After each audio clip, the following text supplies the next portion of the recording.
Morning heat rose early over Ouagadougou. Dust hung in the air, motorbikes hummed past, vendors called for bread and oranges. Along the main road, the hospital wall stretched long and tired, its white paint peeling, old posters flapping loose. A plain government sedan stopped at the side gate. Out stepped President Ibrahim Traoré, quiet and deliberate. 2 guards held back. There were no sirens, no cameras. He wanted to see for himself if people were treated fairly. The smell met him first at the emergency entrance, antiseptic mixed with sweat and a harsh diesel note from the generator. Bleach tried to mask the damp but couldn't. A baby cried somewhere. A woman whispered a prayer in Murray. At the admissions window, a man argued about a missing file. Ibrahim slowed and scanned the faces. Nurses hurried in worn blue scrubs. A stretcher passed with a torn mattress. The sliding door jerked and scraped, stubborn from lack of repair. "When was this last serviced?" he asked softly.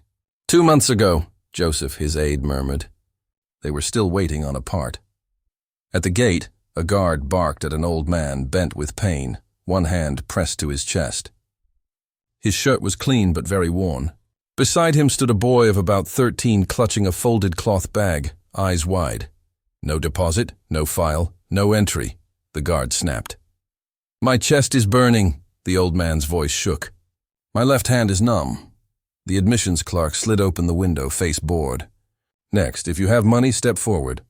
If not, try the clinic down the road. They told us to come here," the boy said.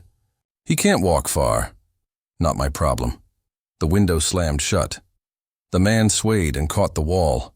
Sweat streaked his temple. The boy gripped his elbow, whispering. Ibrahim's jaw set. People showed their truth when they thought no one important was watching. He stepped closer. "Father, what is your name?" "They call me Baba," the man whispered. "I was sweeping a yard when a fire started here." He tapped his chest. "I cannot breathe. What happened at admission?" "They want a deposit and ID," the boy said. "Our house flooded last month. Papers were ruined.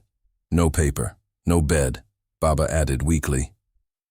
Ibrahim looked from the boy's fear to the clerk's cold window, then to the word painted large over the entrance. Emergency. It felt like mockery. He turned to Joseph. "We came for this, not speeches, not files. This." He strode to the admissions window. "You. Open."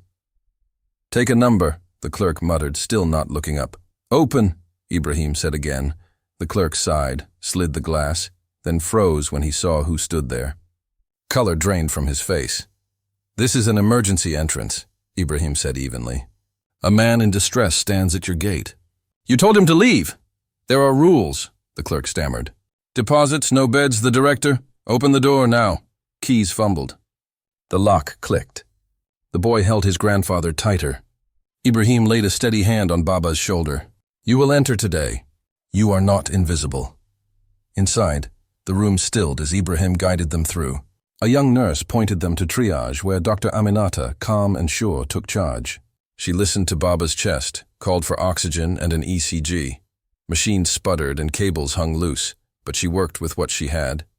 "Possible acute coronary syndrome," she murmured. "We stabilize him here." At the foot of the bed, the boy's knuckles turned white around the folded bag. "Please don't die," Ibrahim stood beside him. "Your name?" "Hamidou. He raised my mother when my father left. He sweeps the mosque. He never complains. This morning he said it was nothing, then he dropped." Aminata moved fast. Aspirin under the tongue, IV line in. The ECG lines crawled shaky across the flickering screen. Ibrahim turned on the clerk. "Tell me about your rule." "Deposit before emergency," the clerk whispered. "It's the director's order. We can't treat everyone for free. We must protect the hospital by letting people die at the door." Ibrahim's voice stayed even. Later, in the director's office, the truth spilled. Files stamped "died waiting." Family could not pay.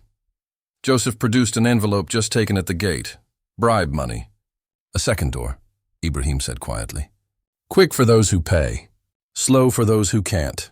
He ordered arrests, suspension, and audits. "Don't make a poor man's heart the price of entry." As he spoke, the generator coughed. Lights dipped, oxygen machines screamed. "Emergency fuel?" Ibrahim demanded. Only the director had the key. A nurse revealed a hidden spare supply. Small bravery in a broken system. The power steadied. But the picture was clear. People were dying at a gate meant to save them. When Baba stabilized in observation, Ibrahim visited him. The old man spoke softly. "I was a mason once. I built walls straighter than I stand now. I helped raise this hospital's emergency wing." His grandson pulled out a faded certificate of contribution. On opening day, his name had hung proudly on a wooden board. Yet years later, when his wife fell sick, the same gate turned them away for lack of a deposit. She died at home. The twist cut deep. The man who built the emergency wing had been refused at its door. "You've carried too much," Ibrahim told him. Baba replied gently, "Sometimes small things are the big things. A door that opens when you are weak. A hand on your shoulder." That day, Ibrahim ordered change on the spot. A social desk by noon. A hotline banner hung at the gate. A portable generator brought in. The rules were rewritten in simple words. Stabilize first, paperwork later. No bribes at the door. By sunset, people felt the shift. Nurses moved faster. A porter fixed the sliding door. The first hotline call exposed another bribe attempt. It was stopped. Families began to believe the new rule might hold. Ibrahim spoke to the crowd not with promises of free care, but with plain truth. If you are bleeding, we stop it. If you cannot breathe, we help you breathe. Rich or poor, the same door. We ask for money after danger passes. A doctor added, "We'll keep aspirin in triage." No more sending people outside to buy it while hearts drown. A nurse raised her chin. "We can do it." 2 weeks later, the hospital smelled different. Not perfect, but cleaner. The generator ran steady. The sliding door opened smooth.